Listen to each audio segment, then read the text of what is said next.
At 78, I've learned a lot about life, but there's one decision I deeply regret: stopping exercise completely. It seemed like a good idea at the time, a well-deserved rest, but the truth is, it changed everything in ways I never imagined, and I wish someone had warned me. I used to be so active, always walking, gardening, even a bit of dancing. My days were full of movement, but as the years added up, little aches started to creep in. My knees weren't quite what they used to be, and my energy dipped. My children, bless their hearts, would say, "Mom, you've earned your rest. Take it easy." Society whispers the same thing, doesn't it?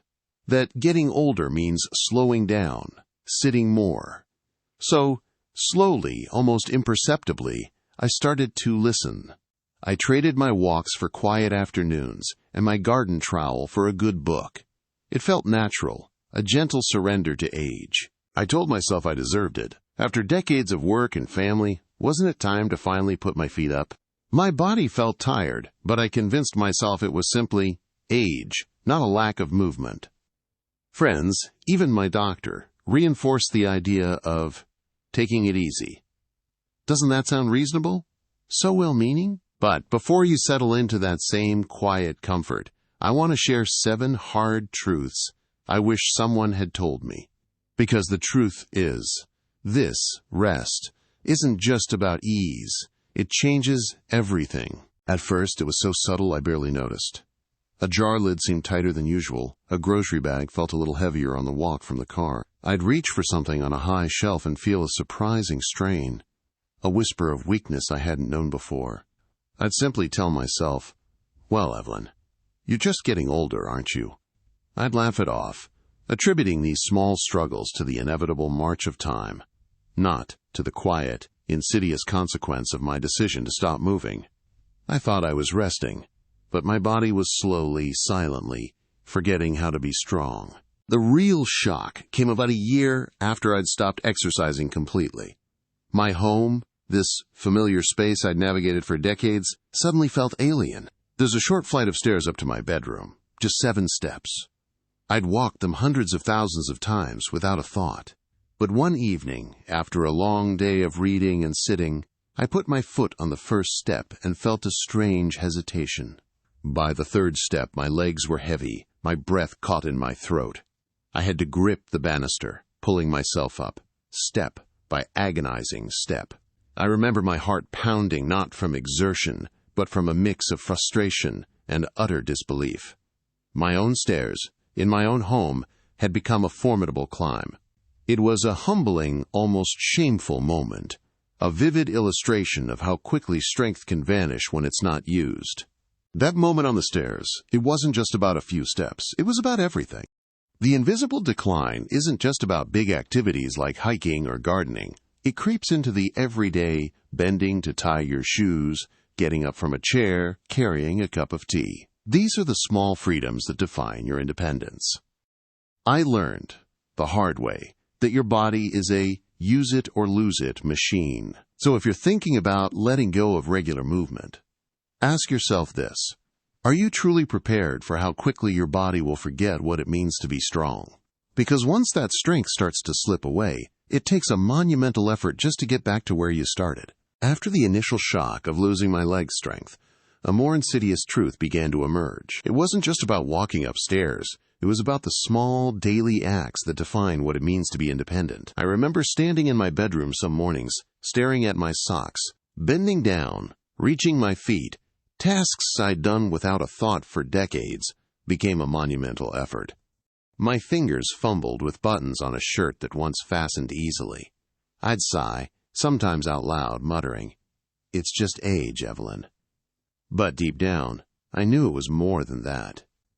It was the growing list of things I couldn't quite do anymore, all on my own. This erosion of independence was humbling, often embarrassing. I recall one afternoon trying to change a light bulb in the living room lamp. It was a simple twist, but reaching up, balancing, holding the bulb, my arms felt like lead, my balance precarious. My daughter, Clara, happened to walk in and saw me struggling. "Here, Mom, let me get that," she said gently, taking the bulb from my trembling hand.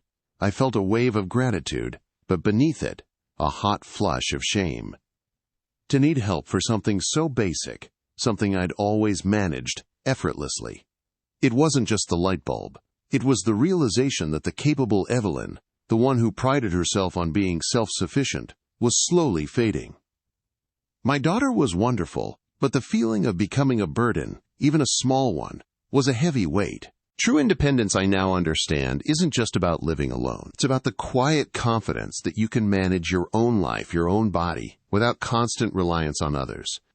It's about being able to choose what you do, when you do it, and how. When you stop exercising, that self-sufficiency starts to fray at the edges, slowly but surely. Are you ready for that? Are you ready to ask for help with things you've done yourself your entire life? Because once those small freedoms begin to slip away, you realize just how precious they truly were. When I started to slow down physically, I was so focused on my aching knees or my stiff back that I didn't even consider what else I was losing. I was attempting a crossword puzzle one afternoon, something I'd always enjoyed, a little mental workout. But the words just weren't coming to me. I'd stare at a clue, a 5-letter word for flowering plant, and my mind would just blank. I'd sigh in frustration, rub my temples, and tell myself, "Oh, Evelyn, you're just getting old."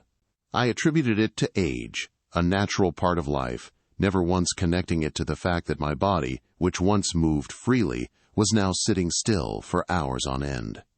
It was an unsettling feeling, like my mind was slowly becoming as stagnant as my body. The truth is, the mental fog thickened much faster than I ever expected. I remember one particular day, I decided to bake my grandmother's apple pie, a recipe I'd known by heart since I was a girl. I'd made it countless times, the steps as familiar as breathing. But that day, as I stood in my kitchen, ingredients laid out haphazardly, I felt utterly lost. Did the butter go in before the sugar, or after? How much cinnamon? I reread the recipe card, line by line, my eyes scanning the words, but they just wouldn't connect in my mind. A wave of fear washed over me. This wasn't just forgetting where I put my keys. This was forgetting a piece of my history, a connection to my past. The frustration was immense, but the fear was worse. My sharp mind, my ability to think clearly, to recall details, it felt like it was slipping away, and I couldn't grasp it. It's a hard truth to accept, but our minds and bodies are far more connected than we often realize. When I stopped moving, I wasn't just neglecting my muscles and bones. I was starving my brain of the vital circulation and stimulation it needed. Movement, even gentle movement, is like food for your brain. It keeps the blood flowing, the synapses firing, and your memories sharp. I learned this the hard way. So I have to ask you, before you let yourself settle into a sedentary life, are you willing to gamble with your sharpness, your memories, the very essence of who you are? Because once that mental clarity starts to fade, it's a terrifying thing to lose. After the aches and the mental fogginess set in, another truth quietly crept into my life. I started retreating. I'd look out my window, watching my neighbors walk by, chatting, laughing, heading to their morning coffee or the park. Invitations would come for bridge club, for lunch, for a community event, and at first, I genuinely consider them. But then the thought of getting ready, of the effort it would take to walk there, to stand for too long, or even just to keep up with conversations, felt overwhelming. It's too much effort, I'd tell myself. A quiet comfort in the thought of staying home, but that comfort came at a steep cost, slowly widening the gap between me and the world outside. The book club was my anchor. For years, every second Tuesday, I'd walk the 4 blocks to Mary's house, eager to discuss the latest novel, to share laughter and warm tea. But as my legs grew weaker and my stamina faded, those 4 blocks began to feel like miles. I started making excuses, first to myself, then to Mary. My knee is acting up. I'm just not feeling quite myself today. The calls became less frequent, then they stopped. One late afternoon, my phone rang. It was Mary, probably calling to tell me about their latest meeting. I looked at it, the name flashing, and a pang went through me. I let it ring, let it go to voicemail. I didn't want to hear about the lively discussions, the insights shared, the sense of belonging I was missing. It wasn't that my friends stopped caring. But when you're no longer present, no longer participating, it's easy to become out of sight, out of mind. That quiet ache of being forgotten, even by your own choice, is a profound loneliness. You see, human connection isn't just about showing up. It's about being able to engage, to participate, to keep up. When your body starts to fail you, when every step is an effort, and every conversation feels like a mental marathon, you start pulling away. It's a silent, insidious process. First, you decline a few invitations, then a few more. Soon the invitations stop coming. Are you prepared for the world to keep moving without you, while you watch from the sidelines? Are you ready for the quiet solitude that can accompany a life of inactivity, where the effort to connect becomes too great? Because once you start retreating, it's a long, hard road to find your way back to the heart of things. I thought I was being kind to my body when I stopped moving so much. I thought I was giving it a well-deserved rest, protecting it from aches and pains. But that was a hard truth I had completely misunderstood. I remember waking up some mornings, stiff as a board, with new aches in places that had never bothered me before. My knees, which had carried me through so many walks, now groaned with every bend. My shoulders, once flexible enough to reach for anything, felt locked. It was an ironic betrayal, really. I stopped moving to avoid pain, and instead, I found myself trapped in a body that ached more than ever. Every morning became a slow, deliberate unwinding, a quiet battle just to get out of bed. The hardest part was losing the things that brought me such simple joy. My little garden patch, for instance. For years, it was my sanctuary. I loved getting my hands dirty, feeling the soil, watching my flowers bloom. But once the stiffness set in, bending to weed or kneeling to plant became an agonizing chore. I'd look out the window at it, once so vibrant, now slowly becoming overgrown and neglected. It felt like a piece of my soul was wilting with it. I'd stand there, hands pressed against the glass, remembering the sheer delight of a summer morning spent among the roses. Now, even the thought of it brought a pang of regret, a heavy sadness that I had let my body steal that happiness from me. It wasn't just a garden I lost, it was a part of who I was. What I didn't realize then, and what I desperately want you to understand, is that movement isn't just for staying fit. It's medicine for your joints, lubrication for your muscles. Stillness for our bodies can be like poison. It creates a vicious cycle. You stop moving because you hurt, but then you hurt more because you stopped moving. This truth, that resting too much can actually make the pain worse, was one of the cruelest awakenings. So I have to ask you, with all the love and wisdom I've gathered, are you truly prepared for a life defined by persistent aches, stiffness, and the inability to do the things you love? Because once that cycle takes hold, it's a relentless battle to break free. One of the most unsettling shifts I experienced after stopping exercise wasn't just in my own body, but in my doctor's office. I remember sitting in the waiting room, looking at the same old magazines, but feeling a profound difference. My visits used to be about wellness, about staying ahead, discussing healthy habits. But as the months of inactivity piled on, the conversations changed. Suddenly, it was about managing new diagnoses, adding another pill to my growing list, or getting a referral to a specialist. It hit me like a cold wave. My body, once a source of strength, was now a collection of problems needing constant attention. And deep down, I knew my inaction was fueling it all. I recall one particular appointment with Dr. Chen. She's always been straightforward, but this time her expression was especially serious. She looked at my chart, then at me, and her words cut right through me. "Evelyn," she said, her voice firm but kind, "we're seeing a rapid decline in several areas, and frankly, much of it can be attributed to your lack of movement." She listed off increasing blood pressure, stiffness in my joints, and even a slight decrease in bone density. Then she leaned forward, her eyes unwavering, and delivered the truth I desperately needed to hear. "Evelyn, your body needs to move, or it will stop moving for you." It wasn't accusatory, but it was a harsh truth. I sat there, crestfallen, the weight of her words sinking in. It was a stark realization that I wasn't just resting. I was letting my health slip away, one sedentary day at a time. That day, Dr. Chen's words solidified a hard truth for me. Exercise isn't just about feeling good. It's preventative medicine. It's far more effective to stay active and prevent problems than to try and cure them once they've taken hold.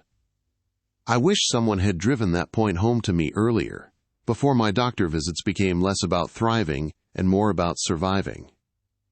So I have to ask you, right now, before your appointments shift in the same way, do you want your doctor visits to be about managing problems or celebrating your enduring health? Because the choice to move, even a little, is a choice for vitality, not just for today, but for all your tomorrows. After months, or even years of letting my body rest, the decision to try and move again felt like climbing a mountain. I remember the first time I attempted a simple stretch, one I used to do every morning without a thought. My muscles screamed in protest. Joints ached in ways I hadn't felt before. It wasn't just the physical pain. It was the mental battle, the frustration of realizing how much strength I'd lost, how stiff I'd become.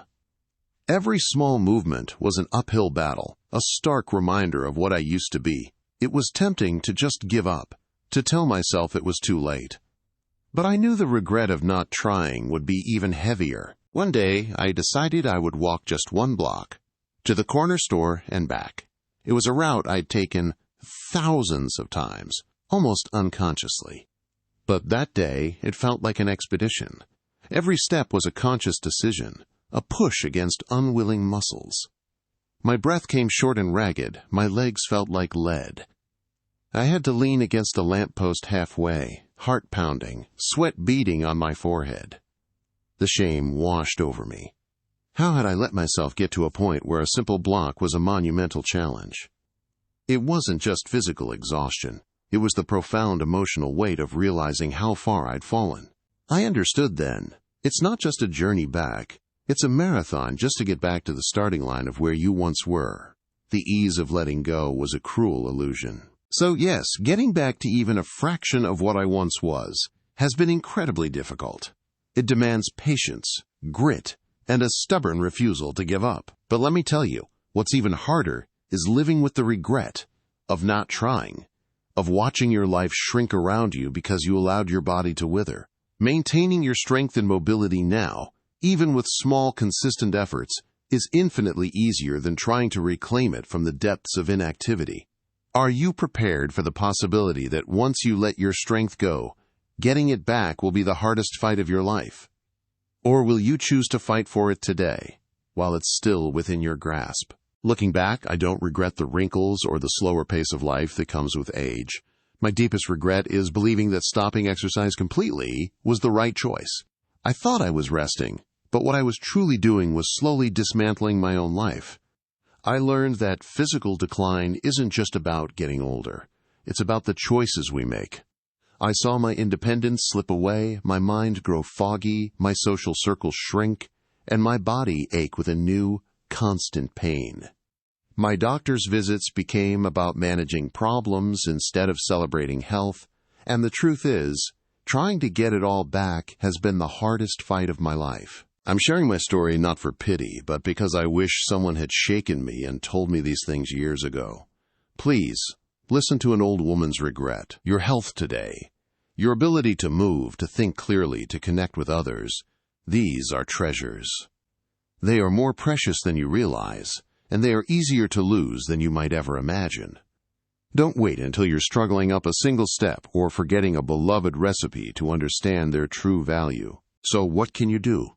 Start small. Start today. It doesn't have to be a marathon. Could you walk around your block once? Could you do 5 minutes of gentle stretches in your chair? Even just standing up and sitting down 10 times throughout the day makes a difference. The key isn't perfection, it's consistency. It's about showing your body that you still value it, that you still need it to be strong. Don't let the thought of what you can't do stop you from doing what you can. I'm still on my journey, taking those small steps myself. Sometimes it's hard, sometimes I want to give up, but then I remember the feeling of struggling with those stairs, the pain in my neglected garden, and I push through. And let me tell you, there's a quiet triumph in standing up unassisted, in walking a little further than yesterday. It's a reminder that maintaining what you have is 1,000 times easier than trying to reclaim it once it's gone. Hold on to your strength, fiercely and consistently. If you're still watching, I hope these insights have resonated with you. What's one thing you learned today? Or one small step you're committing to take? Please share it in the comments below. Your thoughts and experiences are so important, and they help our whole community. If you found this video helpful, please give it a like, subscribe, and share it with someone you care about. Thank you for joining me today. Remember, the future you experience tomorrow is shaped by the choices you make today. Your independence, your sharpness, your joy, they are still yours to fight for, yours to nurture. Don't let inactivity steal them from you. Your future is still yours to shape.